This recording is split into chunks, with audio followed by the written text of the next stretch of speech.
Welcome back to another video. I hope you're all keeping safe and well. The international break is now over. Tottenham will be going into the Premier League back again in the weekend against Newcastle United. I'm delighted to bring on another two fantastic guests for this Spurs chat video. The Irish Hotspur, David, how are you? I'm all good, Chris. Thanks very much for having me and bring back on the Premier League. I can't wait. It's been a very dull international break. Exactly.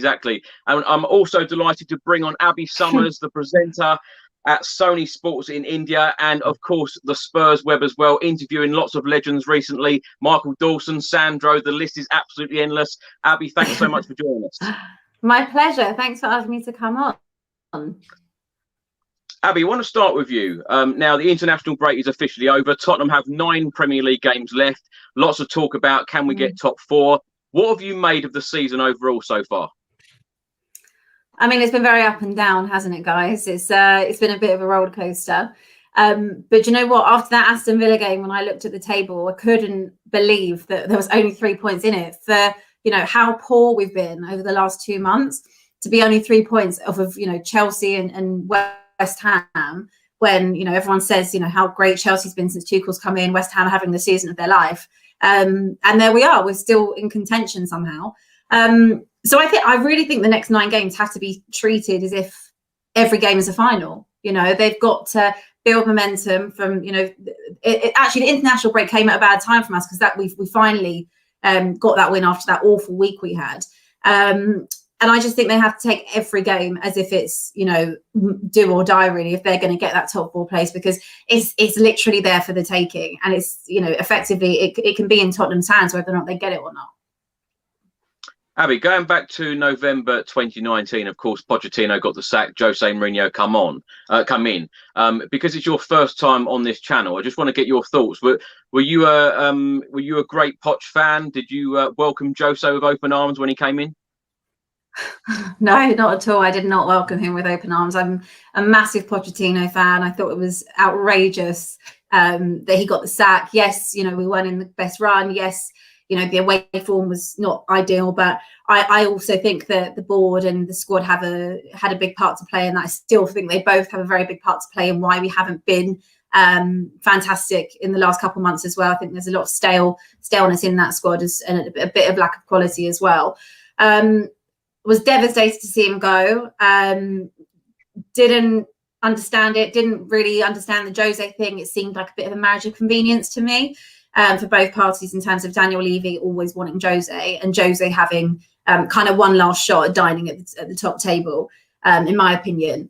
But as it got to the new season, the start of this season, obviously the documentary came out, and I thought, you know what, I don't want to go into this season not backing the manager, because effectively you have to back the manager. He's in charge. It's not going to change. And I just thought, you know what, I'm going to take a fresh stance on it. I back him. We have to move on from Pochettino. It hurts, whatever, but we've got to move forward. And I've been fully behind him, to be honest. And, I'm neither Jose in nor out.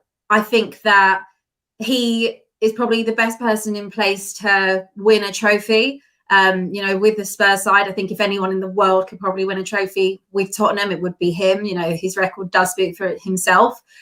Whether or not I enjoy the style of football, not necessarily, but I don't think that, a managerial change at this point would benefit us. I really don't. So we'll see in the summer. We could end up top 4 and have a Carabao Cup, and I'll pass my judgment in the summer, not at the moment.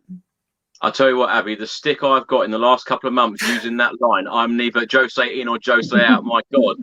I completely agree with you, actually. One person who is a huge Jose Mourinho fan is David of the Irish Hotspur. David, how confident are you now that Jose Mourinho will guide Spurs to this cup success in just over 3 weeks' time, and, of course, getting top 4? Look, first of all, I'm a massive Tottenham fan. Let's get that straight. No matter who's the manager, I'm always going to get behind. Look, with Jose Mourinho, the reason why I'm so behind Jose is because, look, I can see the problems. It's the squad. It's the staleness of these players, and that needs to be rotated. No matter what manager comes in next, it's not going to change unless they rotate the squad. In terms of the quality of football, look, I do think that will improve if we get better quality players in as well. Do I think we can win the cup final? This is a tricky one. Look, Jose Mourinho's gone to many cup finals. He has no problem absolutely stinking out the place and taking a 1-0 win. He doesn't care as long as he's the one lifting that trophy at the end with his captain. So for me, look, I am confident. Chris, you know me, I'm always confident. On our day, Tottenham, we can beat anybody on our day. And I do believe that we're going to rock up there. I do believe we're probably going to park 10, 11 men behind the ball. And I do believe we will get a chance. And Harry Kane, king of the lane, number 10, that beautiful man, he's going to get the winner. And then top 4, look, it's on. I actually have all the top 4, all the teams chasing top 4. I have all the fixtures here in front of me. And the likes of Chelsea, Leicester, West Ham, they all have to play each other still. You know what I mean? So there's huge incentive there for us. If we can just get momentum, get winning. Look, Newcastle's a bogey team. We have United after that. But after that, then we have a good run of fixtures, which I expect us to more or less pick the points up from. And then Leicester, last game of the season, that's where our top 4 hinges could go into that game needing a win. Abby, let's come to you. Now, David mentions about the players and it going a bit stale there. Now, at the start of the season, Jose Mourinho brought in, a number of signings. Some people could argue that he's been backed more than Mauricio Pochettino in recent years before he left. Now, we sat top of the Premier League for 5 weeks. We had some very good results. We had some very good performances. Back earlier on in the season, were you one of those fans getting excited and carried away thinking that it might be Tottenham's year? No, I'm very low key with my I don't like to say things like, what's it, the saying, I don't like to count my chickens before they hatch, especially with Tottenham. Look, you couldn't deny all of us had a lot of excitement, some more than others. Seasons aren't won in November. So, people giving it the big one in November, idiots. I don't understand why you do that. In terms of the squad, yeah, they were playing very, very well. Probably whatever he was doing at that point, asking them to play that defensive way, it was working. And I felt that once it stopped working, and I felt obviously I felt the Liverpool game was a really big turning point for us, because I felt they really took that hard, because I felt they should have got something out of that game. The one when we went up to Anfield. And I felt after that, I think he took too long and he was too stubborn in changing his tactics. He could see for a month after it still wasn't working the way he was trying to make them play, and then here we are 2 months later and it still wasn't working. So I think he finally changed how he was playing. We saw us play a lot more positive, pick up results, and then obviously we had that awful week, and I kind of expected him to go back and retreat and try and do the defensive thing again. But I think he's realized, you're asking he wants his defenders to be the defenders he had at Madrid or at Inter or at Chelsea. They're not those type of players. They haven't got the quality. So utilize what you've got. And I felt he did start doing that and playing to our attacking strength. But yes, he was backed in the summer to an extent. Yes, I believe he was. Reguilón's been a great signing. Højbjerg has been a great signing.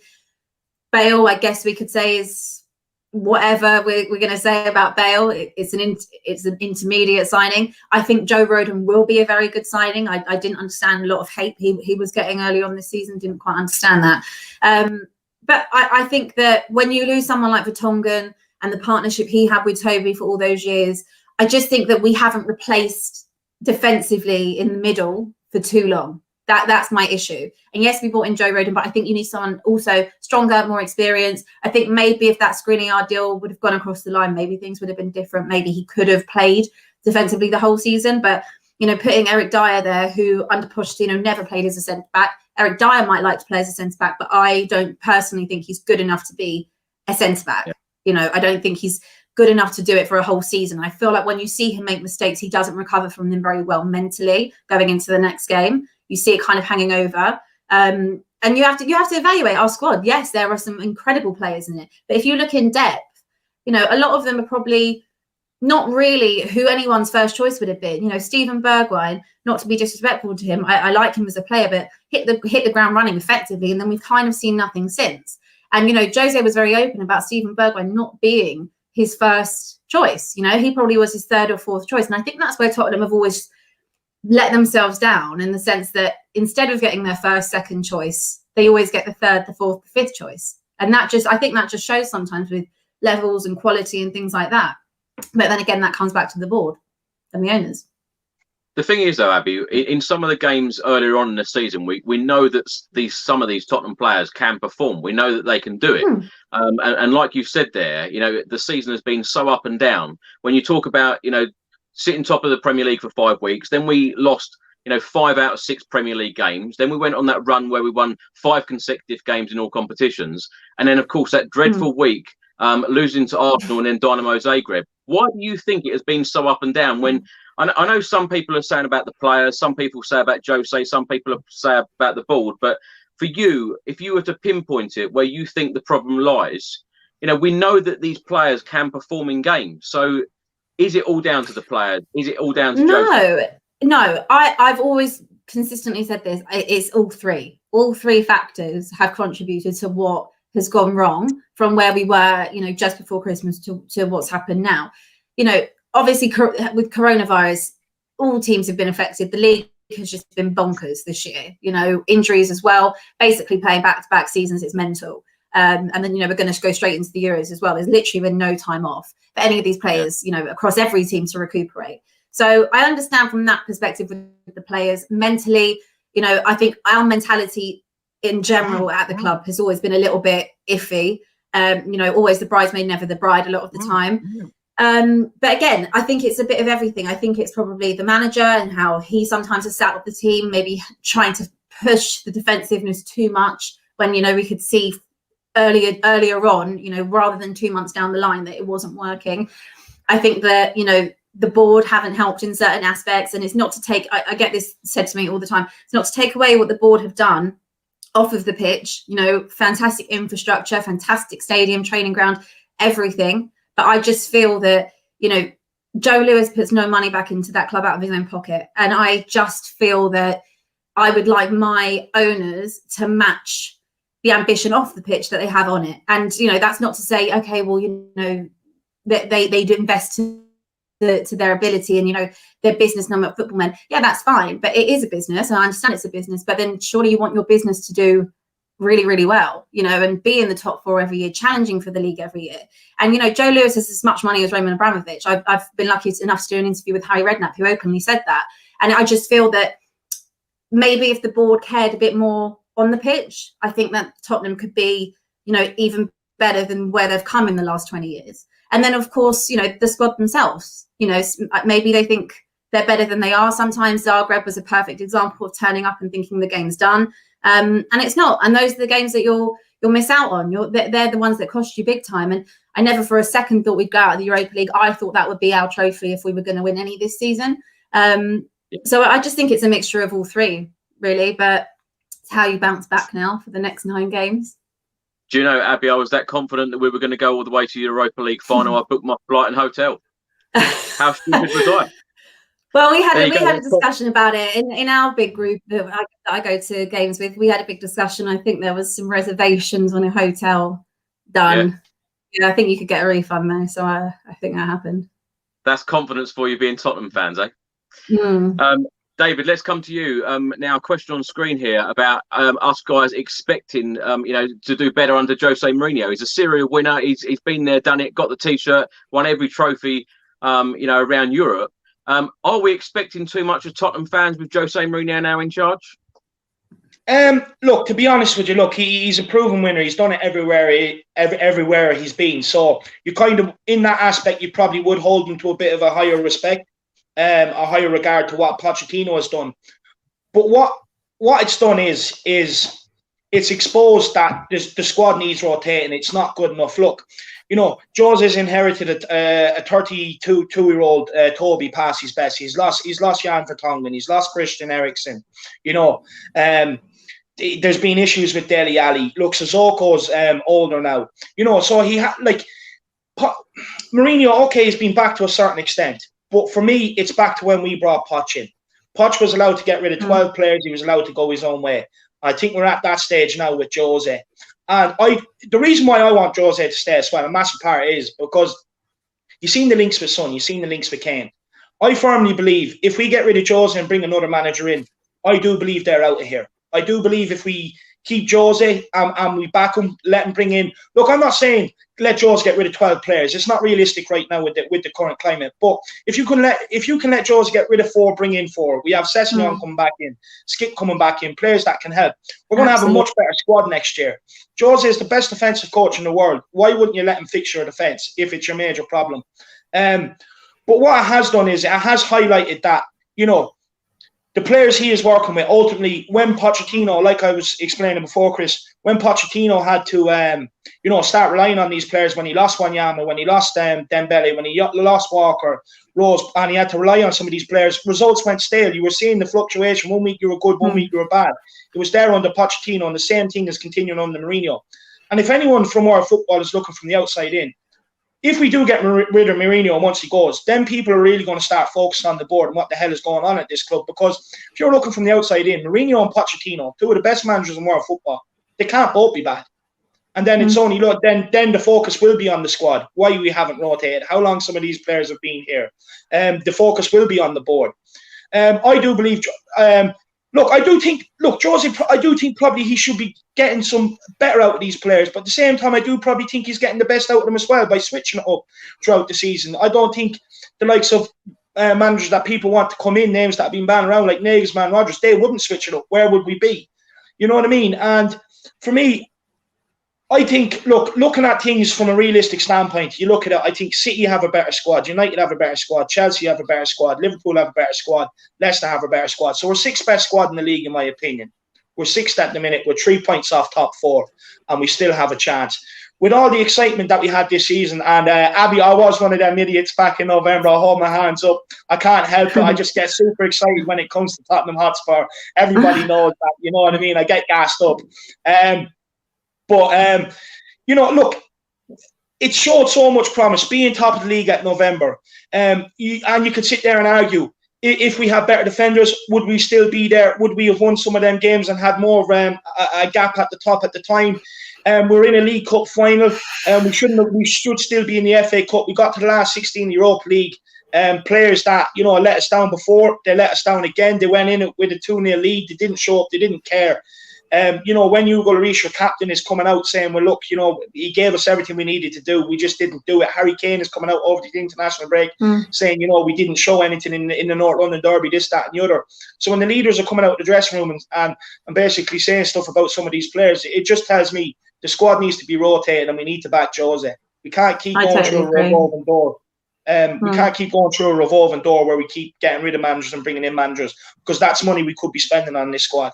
I totally agree with you. Just to buy in. I totally agree with everything you said. And in terms of the sacking, there's so many people that want Jose gone. If you work out the money that it's going to take to do that, probably 40-odd million, that's a player. Like, you know, just stick with it at the minute. And I know that there is a lot, and people will say she's mental, like just get him out the club. And yes, I think Zagreb was unforgivable. I think the North London derby was. I don't think it falls completely at his feet, you know, just like, and I know they always say the buck stops with the manager. Yes, it does. And that's obviously what happened to Pochettino. But like you said, if actually we would have gone, you know, and invested back in that squad under Pochettino, instead of, you know, wasting 2 windows and not doing it and waiting until it was too late and going and already gone stale, totally different kettle of fish. So that's why I think I just don't think it would matter who's in charge. I think that we have to get the right investment. And I think there has to be investment, you know, good investment this summer. Abby, really why do you think Jose Mourinho was appointed? Because Mauricio Pochettino, as we saw, you know, had very little investment, and you know he went for a spell of 518 days without spending a penny. Took us to a Champions League final that most of us Tottenham fans never thought that would ever happen in our lifetime. Now, Jose Mourinho, is he going to be backed by the board to, you know, reach top 4 year in, year out, challenge for the Premier League, challenge for the Champions League if we get there? Or has he been brought in just to get Tottenham over the line, to get an FA Cup in the cabinet, a League Cup in the cabinet? You know, or are we going to be, you know, a real force and go for the big prizes? Well, I think if anyone brings Jose Mourinho in, is to win trophies. And, you know, with the Pochettino thing, I think he completely deserved to be backed. And for whatever reason, Daniel Levy didn't want to back him. But if you watch the pattern of Daniel Levy and Enoch, as in going from Martin Jol, got you to a certain place, needed the investment, didn't get it, sacked. You know, obviously one day Ramos didn't work out, so we skipped to Harry Redknapp. Again, got to that place, that Christmas everyone remembers, and we brought in, you know, Louis Saha and Ryan Nelson, wrong. You know, it just needed a bit more quality. And this is what I mean when I say, you know, getting the 4th, 5th, 6th choices instead of the 1st, 2nd, 3rd choices. So again, from that point, go to Pochettino, who probably had the toughest job of all, because, you know, playing nearly 2 seasons away from your home, 2 seasons almost, well, sorry, you know, however many days you said without, you know, signings and things like that. What Pochettino did amazingly was making players play above their level, way above their station in many, many cases. I think, you know, one that springs to mind massively is Harry Winks. We can all see how much he's deteriorated as, you know, as a promising player, you know, under Pochettino. And for me, when Daniel Levy sacked Pochettino and brought in Jose, you knew why he was bringing him in. It got to a point he wanted trophies, and he has to do it. That's the final piece of the puzzle in their reign, as far as I'm concerned. You know, and he'd always put such an emphasis with Pochettino as you have to finish top 4. And, you know, I don't for a second believe that Pochettino didn't care about trophies. You know, that's what every manager wants to win. I don't believe he didn't want to prioritise the FA Cup or the Carabao Cup or something like that. I believe he was told you have to finish Champions League because we were building the stadium, and that's genuinely what I believe. And, you know, he knew the squad he had, he knew the depth, he knew who was good, who he could count and who couldn't. And that's why something had to give. We couldn't do everything, you know, whilst also playing Champions League football. It's impossible. You couldn't do anything without having that extra investment, which he never got. So bringing in Jose, it's now to win trophies. That's what he's here for. That's why anybody hires Jose Mourinho. But Jose's always had, you know, pretty much an unlimited budget wherever he's gone. And it's a very, very different job coming to Tottenham, where you're restricted in the wages you're going to offer, what type of players you're going to bring in. And I think it's a challenge he probably didn't think would be as difficult as it is. You know, maybe he didn't realize that it'd be so restricted, and also to come in just before Corona, even worse, because things are even tighter. But I don't believe for a second that we don't have money. I don't, because, you know, we all know Joe Lewis parked his yacht in the River Thames, you know, 2 years ago. So he's definitely not short of cash. It's just, you know, whether or not the board are willing to do it. But if they want Tottenham to actually win things and get over the line and sell the club, because don't forget, they want £2 billion for the club. And in this climate, who's going to do that when the team aren't finishing in the top 4? Very possibly. The team aren't winning trophies? Very possibly. You know, it's got to be. And as attractive as Tottenham is off of the pitch, they do have to be attractive on it, you know, for an investor to come in, take on all the debts, and also, you know, want to push the club forward. So that's why I feel like, and I think we'll touch on it, whether or not we'll sell Harry Kane or Son or someone, but I feel that one will go, and I'll mention it later. And I also think Lloris will go. And I think that we will have a bit of a rebuild, because I think that they'll be so determined to try and win something, you know, just to try and finish the job that they started 20 years ago in a more positive way, but ultimately for their own interest in selling the club. Yeah.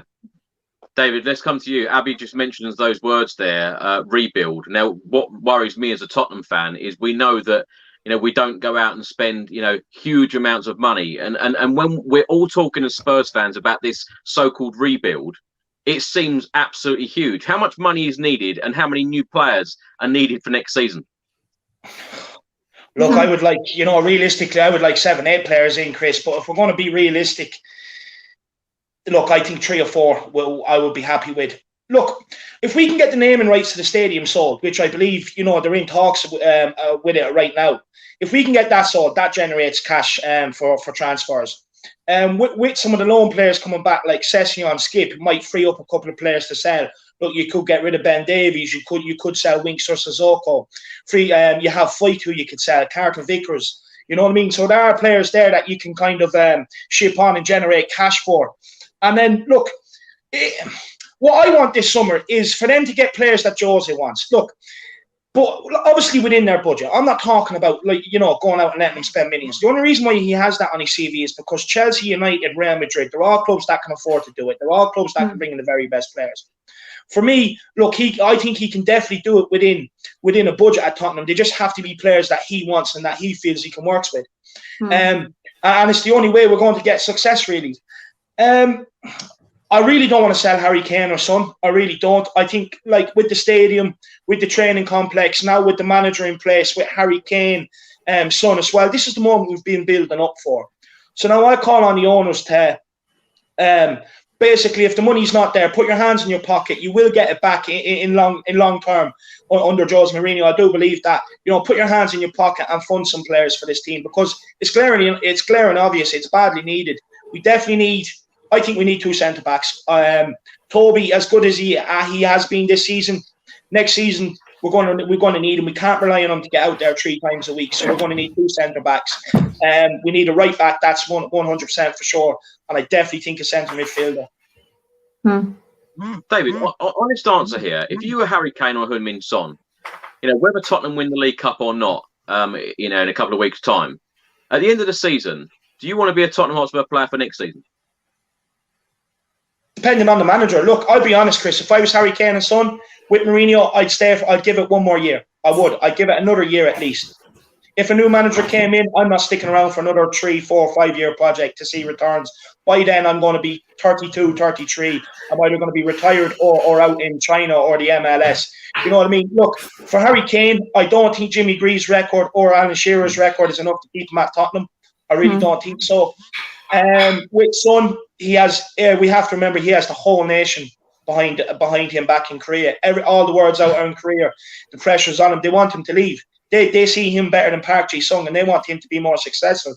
They want him to win the trophies, and I do think that will play a factor, because you've seen in the sensational documentary, his Owlad, his Owlad has a big say in it, and if his Owlad turns around and says, "No, look, you're out of here. We're going to win trophies. This is what I've been gearing up for. This is what I was training for you as a kid. You know what I mean? This is why I put so much time and effort into you, so you can go and win the very best trophies." If I'm honest, if I'm the two of them, I'd stick around with Jose for 1 more year. If only if I've sat in the office with Daniel Levy, and I've been assured that there are players coming in, and I feel like I can win something next season. If not, I'll be honest, if I'm them, I'm hightailing out of here, and I'm going off to win the very best trophies, because they don't deserve to be at this sinking ship right now. Abbi, you mentioned earlier that you think that Heung-min Son or Harry Kane, one of them two, could possibly lead this summer. Do you really believe that? I don't think it'll be Harry Kane, and I've been saying this for quite a while. And it's funny because I did a podcast or something about maybe a month ago, 6 weeks ago, where the chat wasn't like this. It wasn't as intense, about the Harry Kane does he have to go, all this, ridiculousness. And I said, I don't think that Harry Kane will go, not for maybe him wanting to go, but people forget he's got 3 years left on his contract. We do not have to sell him. And to Tottenham, he's priceless. And to Daniel Levy as well, in terms of marketing and everything. And I always said the bottom price, I think that Daniel Levy would stick on him would be 150 million, which is now obviously the papers are reporting. And everyone was laughing at me saying 150 million for Harry Kane. And I said, I'm telling you, if he puts a price on him, it would be minimum of 150 million. And if someone's going to come and offer it, there's only a few clubs in the world that can offer it. So you're really narrowing the market down to that. And I don't believe for a second Daniel Levy would sell to a UK a Premier League team anyway. For me, I've been feeling more about Son, purely for the fact that he was nailed on to sign a new contract. There was a lot of talk about it. It was very, very hot, October, November time. It's gone completely cold. And I think that you'd get a pretty penny for Son, 70, 80, 90 million, maybe at push. And I think that if you're going to cash in on one, I think it would be Son, purely for that fact. Not that I'm saying he's replaceable, but I'm saying that out of the two, who would I personally rather lose? I think I would rather lose Son. And I think that Daniel Levy will cash in maybe on one of them. And I think if so, it'll be Son. But I think also Hugo Lloris will go. I also have a feeling Toby might go as well. He didn't want to let Jan and Toby both go on a free, which is why Toby signed the extension. I think Toby will also go this summer. So I think we'll see a lot of moving parts. I really do. And like David touched on, I think we do need quite a few new players, but it can be done on a budget. It doesn't have to be. It's about quality, And yes, a lot of the quality is very expensive, but I think you can find good players. Look at Oliver Skipp. He's homegrown. He's absolutely tearing it up. He looks incredible, and he's probably going to go straight into that team. Could be a massive piece that we're missing. And also Ryan Sessegnon, another one that's come back, having quite a good season as far as I'm aware.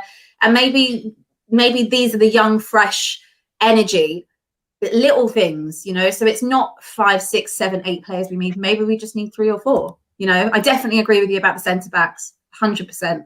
And the right back situation is how many more right backs we're going to buy until one works. So I think who those. Who are going to get rid of first? Who would just want to get rid of first? I don't know. I mean, I actually don't think Aurier's had a particularly bad season. I think he's actually improved under Jose since he came in. So I wouldn't actually be rushing to get rid of him. Matt Doherty's had a terror of a season. But again, I don't even know if they'll get rid of him. I think the key areas for me would definitely be those two centre-back positions, keeping Reguilon hopefully as well. And I also think that maybe someone to replace Christian Eriksen, because Harry Kane is basically doing the job that Christian Eriksen did and also scoring goals, which just shows you how, insane he is as a player and how incredible. But I'd like to see someone take that pressure off of him. And when you look at the money we're paying for Bale in terms of wages, and yes, we've had maybe 6 games out of him this season so far. That money could be spent so much more wisely, and you have to remember that's going to free up some money as well for us, and also the wages that Hugo Lloris is on, because I believe he'll go anyway. Abby, whenever I talk to any Tottenham fans on this channel, we talk about the rebuild project, whatever you want to call it. The amount of people that say we need to get rid of him, we need to get rid of him, we need to get rid of him. This project or rebuild is absolutely huge, isn't it? This summer, it's pivotal because we've been saying it now for 4 summers that we need to have a rebuild. I feel like it's got to a point where something's got to give. You can't expect to keep Harry Kane. If you're just going to keep being like this, he has to be surrounded by players that are of a similar level and quality and can deliver stuff for him. Because I don't think anyone's going to begrudge him if he goes somewhere else. If, let's say, he did move this year, next year, whatever, he deserves to win trophies. He's the best striker in Europe, if not the world. So for me, he's got to go at some point if Tottenham can't do it. So this summer is really it's so pivotal for what's going to happen from here on out. I don't believe that he doesn't want to be at the club, but I believe he wants to win trophies. And ultimately, that's what you play football for, And Arsenal made this incredible way of when you finish top 4, it's like a trophy. They managed to make this whole big deal out of it. And it has become like a trophy because of the things that come with finishing top 4. But it's not a trophy. And you have to win something, at least be, in a consecutive race. And for the last 2 seasons, Liverpool ran away with it last season. City have run away with it this season. And no one even gets close. So you've got to look around and think, okay, well, you've got to at least try and be in with a shout of challenging. The Premier League has changed dramatically, from where things were tight. And the battle is always around top 4 now. So someone has to be good enough to actually go and challenge at the top, because the last 2 seasons is just, no one even thinks about who's going to win the Premier League anymore because it's already nailed on for the season. Halfway through the season, you can see it. And this season's quite interesting because of obviously we've been top and we've fallen off so much, and same with Liverpool, but there's no debate who's going to win it this year, and there was no debate who's going to win it last year. Yeah, it's David, I think Abby's absolutely right there because, as a Tottenham fan myself, I just want Tottenham to be challenging for the Premier League and for the big prizes. And, when you look of how we went out in that Europa League, it was just so disappointing, wasn't it? We seem to be like a million miles away right now from challenging for the Premier League. And that's what really worries me, the fact that we're going to need multi-millions of pounds of investment. And we all know as Spurs fans, that's not going to happen. Now, a question here from Welsh Boy. He writes, I do think a different manager would get more out of these players. Who would you like to see replace Jose if he went? And then he's also put Abby to replace Jose. I'd be very happy to. Abby, who would you like to see replace Jose Mourinho if he did go? I don't have anybody in mind, to be honest, Chris, because I genuinely do think he's going to be here next season. So I haven't even looked that far ahead, to be honest with you. Look, you hear the likes of Nagelsmann, Rodgers, Den Haag. Look, people say Den Haag, he works with Utah, Ajax and stuff. He spent 62 million in the summer. You know what I mean? You have Nagelsmann. He doesn't change his system. Pochettino didn't change his system. From that November when the league form went sour to the November when he got sacked, if that was one season, we would have been relegated. Brendan Rodgers, I honestly don't think he's going to leave Leicester to come to Tottenham. And with Nagelsmann and Rodgers, they also have 2 of the best scouting academies behind them in world football. We don't have that at Tottenham. With Tottenham, Chris, look, spending the money isn't... I don't think spending the money has been the major issue. I think it's how we spent the money. I agree completely. If you look back on some of the signings we've made, it's just... Some of them just don't make sense. You know what I mean? Like, we spent... What was it, 35 million on Bergwijn? You know what I mean? Now, when we were going for Fernandes, why not just take that 5-10 million out of that and go? You'd be speaking about Bruno Fernandes right now. The biggest problem at Tottenham is how we spend our money, who's identifying the players, who's bringing them in. And to be honest with you, I think we need to change our model slightly. I do think we have to start going for more or less the finished article rather than bringing in players with potential and trying to sell them on, because we have the stadium, we have everything else in place now. We can't be operating that way. You can operate that way like we were on the pitch when we have our settled 11, and you can bring in players like we brought in like Kevin Wimmer and players like that, Sanchez, players that you can give time to develop because you already have the core of your squad there. You already have your starting 11. We can't afford to do that right now. What we need to do is bring in the finished article. If there was a manager I would like to bring in, I'd like Diego Simeone. I think that'd be a very good manager to bring in. Very defensive, though. Very defensive. Yeah, he's very defensive. But look, he has to be that way in Spain when he's competing with Barcelona and Real Madrid. In terms of a football manager, a manager that plays football, look, I think if Klopp left Liverpool, I'd love to take a stab at Klopp. That would be ideal. That'd be brilliant. I could see that coming to an end fairly soon. You said you hadn't even thought about it, and yet you're reading all these names. Well, no, the only reason I have most of these names in my head is because being Josie in and backing the manager, it's not easy. You know, I get so many names thrown at me. This man can do better. That man can do better. So I have to go and do so much research and everything else, and then look at things objectively to say, well, hang on, it's easy to say that, but have you looked at this? Have you looked at that? So, you know, in terms of who I want to replace Jose, I don't think I've thought about it. But if Klopp was to ever leave Liverpool, I'd definitely take a punt on that. But the reason why I haven't really thought about a manager coming in is because looking back at the documentary and how awestruck Levy was, you know, he was there, can you speak to Christian Eriksen to try and get him to sign? Alvarado came out, said he signed a new contract because he always wanted to work with Jose. Very first thing we seen was Kane being brought in, stick with me. He asked him to stay at Tottenham, stick with me. Kane has opted to do that. You know what I mean? So I do think that Jose has a big bearing on this. And looking back at the documentary and everything else, I genuinely believe he's going to be back this summer. I do think he's going to be given money to spend, and I do believe he will get at least a few months at the start of next season. And that's why I haven't really looked at a manager yet.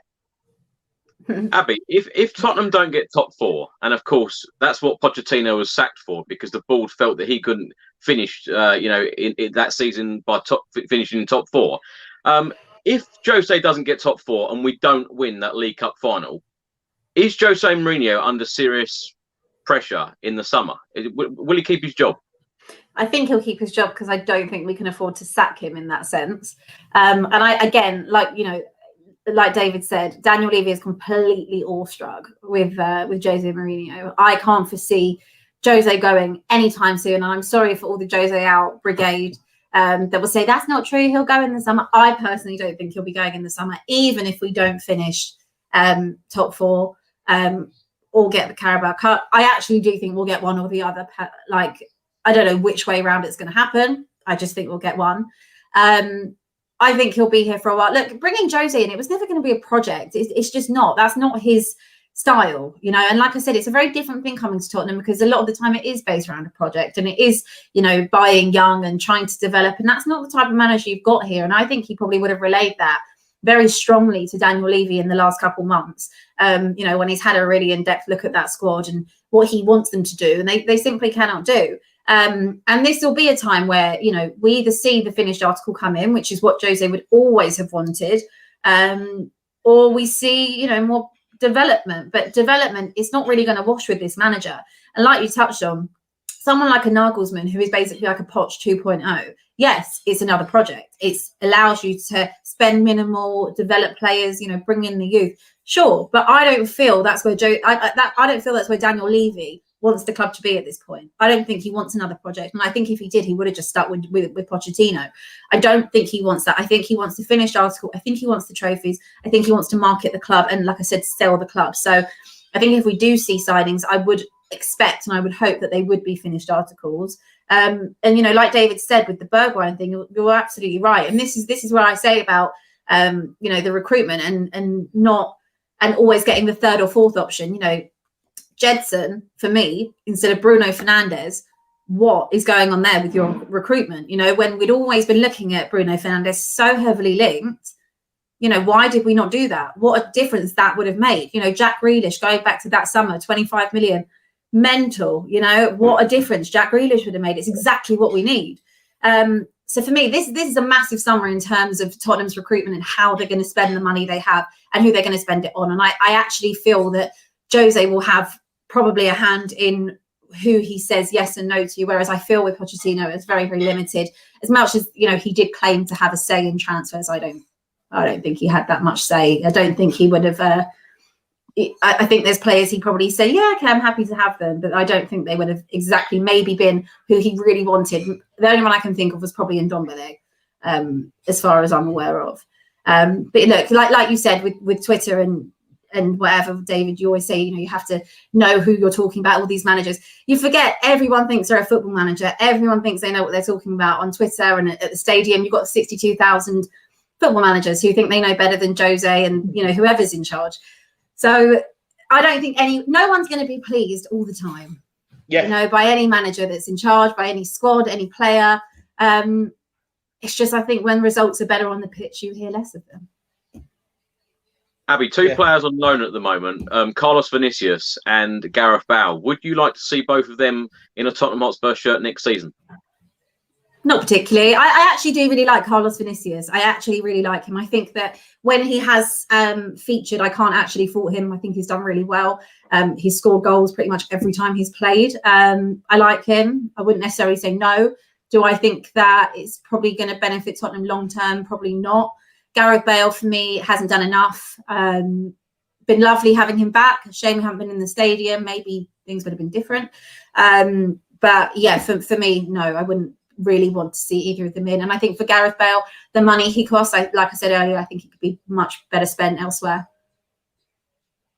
I completely agree with you. And I know a lot of Tottenham fans want to see Gareth Bale back next season. David, how are you thinking about that? To be honest with you, before I heard his comments over the international break, I probably look. In a way, I'm split on this because we've put so much time and effort into getting him match fit, getting up to speed, you know what I mean, and getting him out on the field. And he is starting to produce number-wise with assists and a couple of goals and that. I ideally would like to bring him in next season and keep him on loan next season, because what it does mean is that means we don't have to buy a player for that position. We can concentrate on spending the money in other areas. But at the same time, you know, I know he came out and rectified his comments and said, look, I have to say that legally. But I just feel like he's used Tottenham for his last hurrah ways at the Euros, and it's kind of upset me. But do you see him actually sign another contract at Spurs? Do you see it happening? Do you think that Jose Mourinho will want to keep him? I think Jose will, you know. I think Jose would want to keep him. Look, Jose had him at Real Madrid. You know, Jose had him at Real Madrid. Jose knows how good he can be. I know there's been a bit of argy-bargy, like you heard that training clip come out. Look, do you want to go back to Real Madrid and not play, or do you want to play at Tottenham, stuff like that? And maybe it's giving Gareth Bale a wake-up call. But I do think Jose will take the option for another year if Gareth Bale wants to. I just hope he's not pissed off with the rain and he wants to go back to Spain to play golf in the sun. Abby, before we get on to the Newcastle game, which of course is this Sunday back in the Premier League, I want to talk about the Carabao Cup Final. Now, as a Spurs fan, how confident are you feeling that Tottenham will lift this Carabao Cup Final? Of course, against Manchester City in just over 3 weeks' time. You know, it's come around very, very quickly now. But how are you feeling ahead of this Cup Final? It really depends what Tottenham turns up on the day. It really does. You know, we've seen us, you know, get beat by them, and deservedly so this season. We've seen us also win, you know, against them. And I guess from a defensive point of view, you could also say deservedly so. I don't know. I cannot call it. Something in me is telling me that I could see it happening. I just don't know if that's just me being, you know, completely mental. Stranger things have happened. I feel like we're going to come out of this season with either the Carabao Cup or top four. Like I said earlier, I do not know what way it's going to go. I can't really call it, because I also didn't think we'd lose to Arsenal in the North London derby. It didn't even cross my mind. So, or go out to Zagreb. So I really just can't call us. It totally depends what Tottenham turn up. It totally depends on their mentality. It totally depends. I actually think it's not even about necessarily how City play, because we know how City are going to play. I think it's just really how we attack the game. I don't really want to see us, and I know it's like a bit suicidal to go and attack Manchester City, but I just think if we sit there, I don't think it's going to end well. I really don't. And I think that Tottenham can beat anyone on their day. It's just if all 11 players turn up. And, you know, individual mistakes that have cost us so many times this season, last season, no individual mistakes. This is what Jose is here for, though, Abby, isn't it? It is what he's here for, but at the end of the day, he's not on the pitch. You know, he can only put the tactics out, only ask them to play a certain way. And, you know, we've seen Harry Kane and we've seen Lloris come out and say, you know, he hasn't told us to sit back and play this way when we've seen them sit back and play that way. So why your captain and you know, Harry Kane would also come out and say those things. If that's not the case, then something's being lost in translation. Yes, some people would say, well, if it's getting lost in translation, he's lost the dressing room, he shouldn't be there. But for me, I think if anyone's going to win a trophy, if anyone's going to get you over the line in a cup final, there's very few people I'd want there other than Jose Mourinho, especially when it's a Mourinho versus Pep. It's going to be how Mourinho outsmarts Pep for me, you know, just as much as they turn up on the day. So massive game for both parties. I wish it was for the Europa League, I'll be honest with you, but I'll be happy with any trophy at this point. David, probably a silly question. I know how confident you are about Tottenham winning and cup finals, but do you think that Jose Mourinho will finally put a trophy in the cabinet after these 13 very long years? Can I be like you, Chris? I want to sit on the fence for this one, because if I say yeah and we lose, I'm going to get absolutely slaughtered. I'm going to get absolutely hammered. No, look, I do believe. I always believe in Tottenham. I always believe, like I said before, on our day we can beat anybody. Look, I think it could be I think, you know, if we could get that trophy, get top four in the bag, I think it's going to, you know, make a lot of people rethink the situation at Tottenham with the manager. And I genuinely do think he will. I actually have a question for you guys. For City, for the Carabao Cup Final, because, look, obviously they're going to have a lot of the ball and they're going to see most of the ball. But when we do get the ball, would you want Kane playing deeper, dropping deep and getting on the ball and spraying the ball out like the way he can with his passing ability? Or do you want him right up top on their two centre-backs? It's a good question. I think it really depends who's playing. I mean, assuming Son will be fit for that, and I assume Gareth Bale will feature in that game, then I have no issue with Harry Kane dropping deep, because I feel that Harry Kane drops deep and then 1 minute and then he's up front putting in the back of the net. So I have no issue with it. I think if, you know, Son and Bale are playing, that's great. You know, Harry Kane can drop deep and put it on a plate for both of them. I think if you've got Bergwijn and Lamela, no disrespect to either of them, but what I'm saying is I think that if you've got those two, you know, in there and Harry Kane's dropping deep, I'd want Harry Kane up front. And I know that, do you know what I mean? Because I feel that, like, neither would necessarily put it in the back of the net, but I trust Bale and Son to be able to do that, with Harry Kane dropping a little bit further back into midfield and picking those passes, which I hope they both will be fit and starting in that game. It'll be ridiculous if they're not, but we'll see. Yeah, 100% agree with that. There'll be huge pressure under the, you know, over the likes of Gareth Bale, though, David, won't there? Because, you know, everyone's expecting players like that to step up, because, you know, he's played in Champions League finals, delivered, you know, in all of these cup finals that he's played in. So he's gonna be under pressure that day. And of course, Jose delivering all these trophies as well. I think that a lot of us Tottenham fans think, well, it's Manchester City. Yes, it's going to be a very difficult game, but I think deep down, a lot of us are expecting Tottenham to deliver in this match. I am. Well, there's a year one in it, isn't it? You know what I mean? So it's made for it. Abby, let's get on to the push for the top four. Of course, as we've mentioned, 3 points away from the top four. We're sitting in sixth. Tottenham with William Hill are 3-1 to finish in the top four. We've got 9 Premier League games left. Newcastle, Manchester United, Everton, Southampton, Sheffield United, Leeds, Wolves, Aston Villa and Leicester. You said at the start of the video, we've got to treat all of these games like cup finals. Now, you've said we're going to either get the top four or the cup final. You know, if I was to push you and ask you about, you know, where do you think Tottenham would finish in the league, what would you say? Well, okay, I'll put it to you this way. If Tottenham win the Carabao Cup, I think it will springboard them to finish in the top four. I think if Tottenham don't win the Carabao Cup, I think their heads will drop, and I think it will be very up and down whether or not they finish in the top four. That's the way I look at it. I feel that trophy, if they win it, could do wonders for them mentally, getting over the line. And I think that at that point, I think they have a very strong chance of finishing the top 4 if they win the Carabao Cup. If they don't, I feel like it'll be a little bit more of a struggle for them to get over that hurdle. I feel like when they lost to Liverpool back then, I felt it took them a long time to recover. We saw they didn't recover for Leicester the following weekend. And that's where I think Spurs have struggled a lot of the time. Do I think... I don't know, it's difficult for me to say, do I think Spurs are going to finish in the top 4? Right now, no, I don't think they will. Because I can only base on the last 3 games, and that's 1 out of 3, and 2 of those results have been disastrous. So I would say no, they wouldn't finish in the top 4, but I think they still have a very good chance of finishing in the top 4, to play devil's advocate on that. It's like we've been given another chance, though, David, isn't it? Because like Abby said earlier, the season has been so up and down. But when you look at it, after the international break, 9 Premier League games left. We've got a cup final to play for. So Spurs, could deliver. Jose Mourinho could deliver a very successful season come the end of the season if we finish top 4 and get a trophy in the cabinet. It could be a great success for Spurs at the end of the year, couldn't it? Look, if that happens, some would argue our best season ever under ENIC. You know what I mean?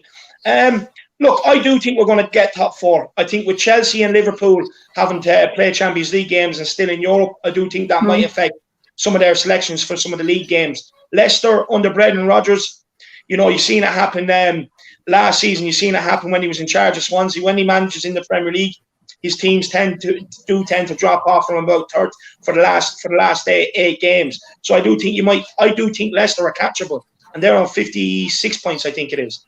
You know what I mean? So I do think they're catchable. They've got some big games. They have Man City, they have United, they have Chelsea all to play there with West Ham as well. So they have some massive games thrown in there. So I do think, Leicester are definitely catchable as well. Look, I believe we're going to get top 4. I didn't want to say it because when I said we could win the league and stuff like that, I think I jinxed it. You know what I mean? But I'm going to put my neck on the line. I think we are going to get the Carabao Cup. I do think we're going to get top 4. I really do. David, I think at one point when I spoke to you, Spurs were going to win the Premier League, we're going to win the Europa League, we're going to win the League Cup. I love how positive you are. Never change that. I love it. No, look, I take it game by game. You know what I mean? Whatever's thrown at me in the next game, I'll always believe no matter what. I love that. I don't think I'm negative. I think I try and be really realistic about where we are. I feel like I've just had my heart broken too many times. So now I try and be realistic. Same here. I'm just a sucker for punishment. They broke my heart so many times, but I still believe, and I don't know why. Abby, coming back to you, the Premier League game, of course, on Sunday at St James's Park against Newcastle. Now, Newcastle are not in the greatest of form. They're just above the relegation zone. I think a couple of points away from Fulham in the bottom 3. Their last 6 Premier League games have drawn 3 and lost 3. This is a game Tottenham Hotspur should be winning, isn't it? It is. It's also a huge bananas game for Tottenham Hotspur, and we'd be silly if we didn't think it was. Look, realistically, Tottenham should win this, and it should be a relatively easy job. But I just find the Premier League so unpredictable. Like a group of us, we do our scores every week, and I get them wrong every single week because, and most people do as well, because you just can't call things anymore. I find it just incredible, some of the scores that have come out of this season, and everyone can beat everyone. So I don't know. I think Newcastle have a big point to prove to their fans. After that game against Brighton, there was a lot of anger towards the squad, towards Steve Bruce. They'll be looking to try and put in a performance. And for all it's worth with Newcastle, they do have good players. Callum Wilson's very good. They've got Ryan Fraser. They do have threat. It's just whether or not Tottenham can play to their weaknesses. And exploit that. And I guess if Harry Kane's there, hopefully maybe we'll have Son back. I think that it should be routine and it should be easy. And I just hope that it's not a banana skin. I really do. David, Abby says there should be easy. What do you reckon? Look, by looking at the way they performed this season, I think so. It does look like that. But one thing I will say, I've watched Newcastle. If they're 0-0 and they're still in the game come 70 minutes, they took the game this season. They've ended up winning the game. And look, you see what happened at the start of the season. Played them off the park. They got one VAR decision. They took a point. Under Pochettino, we got slapped 5-0 at the end of the season. One stage. But Newcastle, I remember going to the Lane. Newcastle have always been a banana skin for Tottenham. And I'm a bit dubious going into this one. But again, I think if we can play the way we played at the start of the season, create the chance, because Newcastle will sit back, give us a lot of the ball. They will sit back for the 70, 70, 80 minutes. I think if we can take our chances this time, I do think we'll win.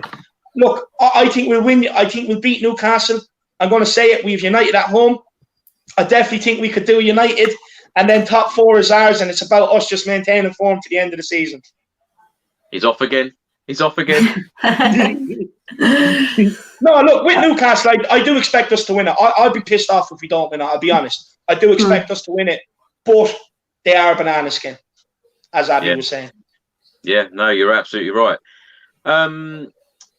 Abby, how do you think that Jose Mourinho will set up? Because, of course, all season, the back 4 has been chopping and changing, every single week. It's been so frustrating for a lot of us Spurs fans. How do you think that Jose will set up in this game? For me, I think he has to stick with what he did at Villa. That's where I feel, we have to build on from that point. I thought Joe Rodon had a great game. I thought Tanganga had a great game. And I felt as if we were making progress. Shame it was one game. But I felt, I want to see people that put character in. And I felt that game was a pure example of people that wanted to play for the shirt. It seemed like the changes he was going to make would be more drastic. They weren't that drastic. But I would stick with the back 4 he had there, and I would try and build from that point. I want to not see the chopping and the changing. We're not playing in Europe anymore. There's not going to be, a game every 2 days or 3 days. So he's actually got the luxury of being able to have that rest and play who he wants to play every weekend and stop rotating the defence, stop rotating the fullbacks, and doing things like that. I would hope that he will stick with those 2 in there, because I think that everyone really enjoyed seeing them in there too, and they did a job. So the fact that if you come and take them out after they got a clean sheet and they had and they did the job really well, I think it's a bit of a kick in the teeth. Yeah, absolutely. Matty, welcome to the channel from the Magpie Channel. Tell us all about Newcastle's season so far.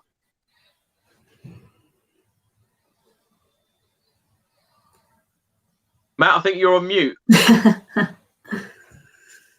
We can't hear a word you're saying. Fine.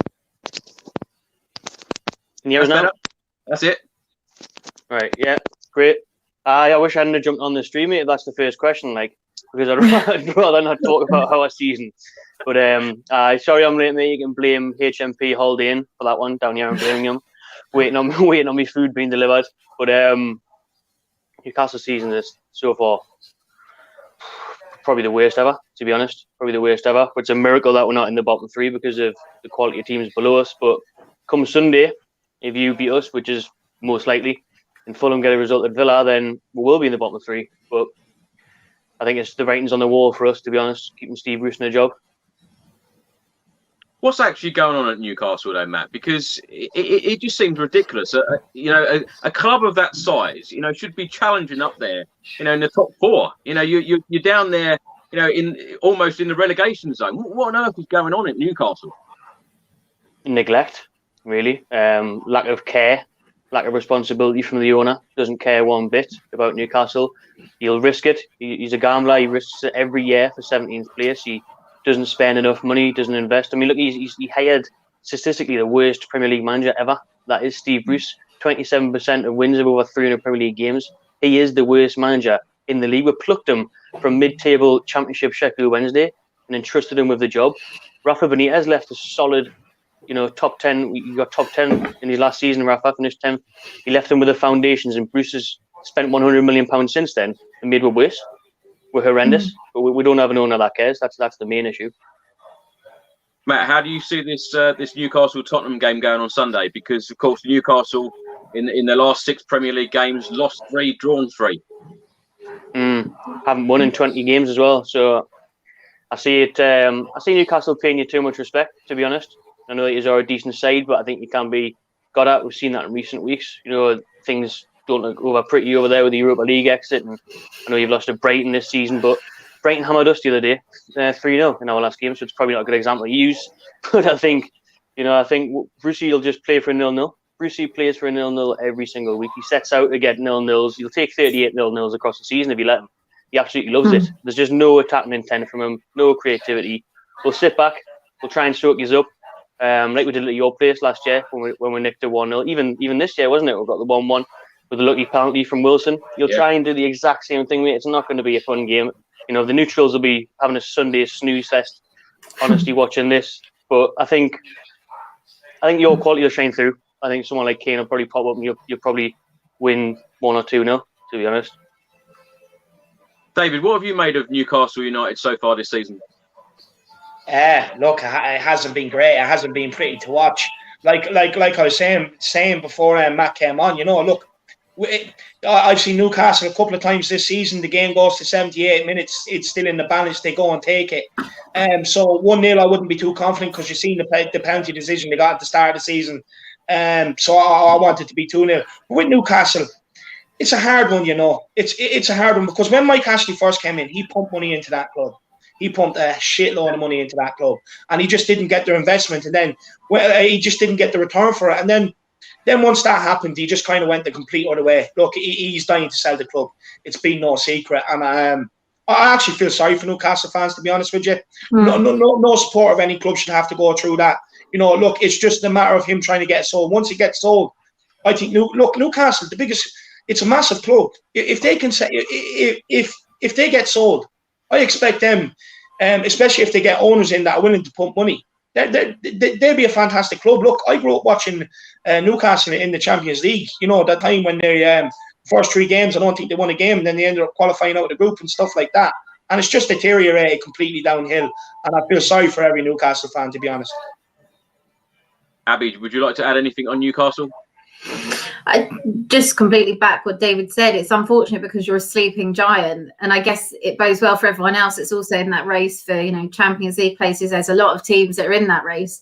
But you know, when you look at where Newcastle used to be to what they are now, it's sad. And you know, we all moan about our board and we don't feel they invest correctly or invest enough. And it's, you know, 10 times worse when you look at Newcastle and what's going on up there.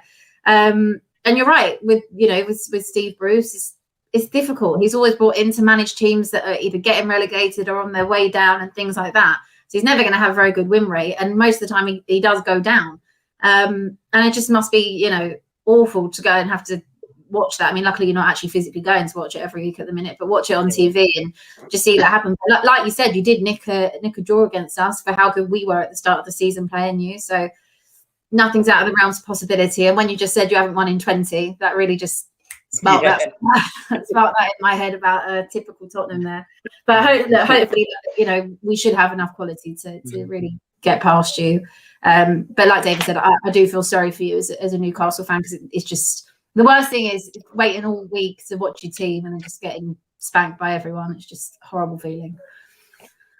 Matt, is there no belief at all amongst the Newcastle fans? Do you see that these last 9-10 games are going to be a real slog for you then?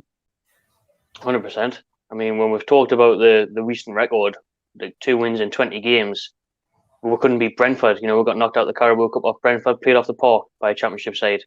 We couldn't beat Sheffield United. We gave Sheffield United the first win of the season. We just got pumped by Brighton 3-0. You know, these are the games we drew with Villa, drew with Wolves. These are the games that we needed to pick up points to give ourselves a chance. We were 10 points clear of Fulham not long ago. And look, we're watching over our shoulders now. This weekend, we could drop in the bottom 3. Action should have been taken months ago on Steve Bruce. Even in the over the international break, you get it appointed someone, got someone in, fresh ideas, new manager bounce, maybe get a draw against Tottenham, win Burnley next week. Everything would have been looking a little bit better. But after watching us for the past 18 months under Bruce, there's no sign of hope. Honestly, it's horrendous. It's the worst ever as a Newcastle fan. Matt, how do you expect Newcastle to set up on Sunday against Spurs, and you know, who are the players that Spurs fans can look out for in a Newcastle shirt?